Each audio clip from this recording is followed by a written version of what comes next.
محمد کا جنازہ پڑھا رہا، مصطفیٰ کی بیٹی شام کے مسافرہ کو ساتھ لے کر دروازے کی اوٹ میں چپ کر کے کھڑی ہو جاتی تھی اور علی کی بیٹی کی طرف دیکھ کے کہتی تھی ساری امت میں سے کوئی نہیں جو مجھے میرے بابا کا پرسہ دے۔ صاحب تمت صاحبہ نے لکھا جب تیسرے دن تک کوئی نہیں آیا نا، اب سے اللہ کی آواز آئی زہرا میں تجھے پرسہ دیتا ہوں۔ مرحبا مرحبا مرحبا۔ زیادہ سے زیادہ 5 یا 7 منٹ مجھے مسائل پڑھنا، اس دوران جس قدر ہو سکے ہر کوئی اپنی ذات سے باہر نکل کے سنے، جتنے آنسو محمد کی بیٹی کے رومال کو ہدیہ کر سکے وہ کرے، اور کچھ نہ کرے سینے پہ ہاتھ مار کے ہائے حسین ضرور کرے۔ پہلا جنازہ ہے تمہارے میرے سچے رسول کا،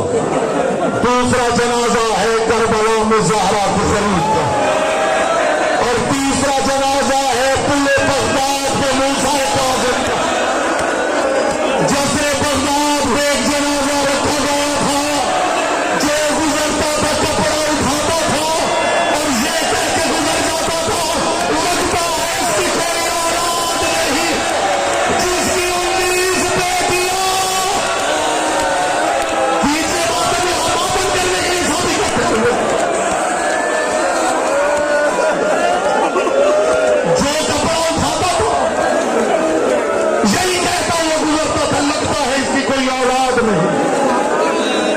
18 بیٹے 19 بیٹیاں۔ کبھی آپ نے تنہائی میں سوچا ہے جب 19 بیٹیاں بھائی سے ملنے ایک کیوں نکلی ہے؟ یہ جملہ خدا کی قسم ایسا ہے، صاحب احسن المقال نے اس جملے کو لکھا ہے اور میں اس ممبر پر موسیٰ کاظم کے ذکر کے ممبر پہ بات کر رہا ہوں۔ میں نے حضور یہ روایت پڑھی تو میں پوری پڑھ نہیں سکتا ہوں، مجھے کتاب بند کرنی پڑی ہے۔ اللہ جانے میں سناؤں گا کیسے، آپ سنیں گے کیسے۔ موسیٰ کاظم کی جو 19 بیٹیاں تھیں، رضا سے ملنے ایک کیوں نکلی؟ صاحب احسن المقال نے لکھا ہے اس کی وجہ یہ تھی کہ موسیٰ کاظم کی 19 بیٹیوں کے پاس ایک چادر تھی۔ آپ نے سنا ہے صرف علی کی بیٹی کی چادر لوٹی گئی، ہارون کے سپاہیوں نے موسیٰ کاظم کی بیٹیوں کی چادر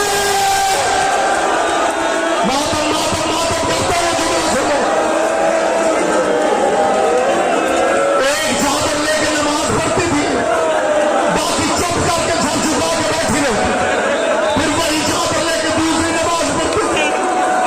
اس کی وجہ یہ تھی کہ ہارون کے سپاہیوں نے موسیٰ کاظم کا گھر لوٹا تھا، صرف علی کی بیٹی کے سر سے چادر نہیں اتری، موسیٰ کاظم کی بیٹیوں کے سروں سے بھی یہ چادریں لوٹ کے لے گئے، ایک نکلی۔ میں نے پہلے کہا تھا میں خدا کی قسم بالخصوص اس دن میں ڈرتا رہتا ہوں، بات کرتے ہوئے مداروں میں ڈرتا رہتا ہوں۔ آغا مہدی لکھنوی نے لکھا اللہ جانے زہرا کی اولاد کا قصور کیا تھا، وہ لکھتے ہارون ملعون نے بڑی مرتبہ کوشش کی ہے، سپاہیوں کو بھیجتا تھا زندان میں، وہ تلواروں کو وار کر کے آ جاتے تھے، بعد میں پتہ چلتا تھا کہ موسیٰ کاظم کو ایک زخم بھی نہیں آیا۔ تنگ آ کر، ہائے ہائے ہائے اس لفظ کے درد کو سمجھنا، تنگ آ کر آغا مہدی محقق اعظم نے لکھا ہے کہ وحشی قبیلے کے 40 بندے، اب اس سے آگے میں سناؤں گا کیا اور آپ سنیں گے کیا، وحشی قبیلے کے 40 بندے اس ملعون نے دربار میں بلا، موسیٰ کاظم کا لکڑی کا مجسمہ بنا، دربار کے کونے میں مجسمہ نصب کیا، ان 40 بندوں کو پہلے شراب پلاتا تھا، پھر ہاتھوں میں تلوار نیزے اور بھالے دے کے کہتا تھا جاؤ وہ موسیٰ کاظم ہے اس پہ حملہ کر دو۔ تاریخ کہتی ہے کوئی آ کے تلوار مارتا تھا، کوئی نیزہ مارتا تھا، اور دربار کے کونے سے ایک برقع پوش بیوی بیٹھ کر کے کہتی تھی میرے موسیٰ کاظم کا قصور، مرحبا مرحبا مرحبا اجروں کو ملن دو۔ ان 40 وحشیوں کو اس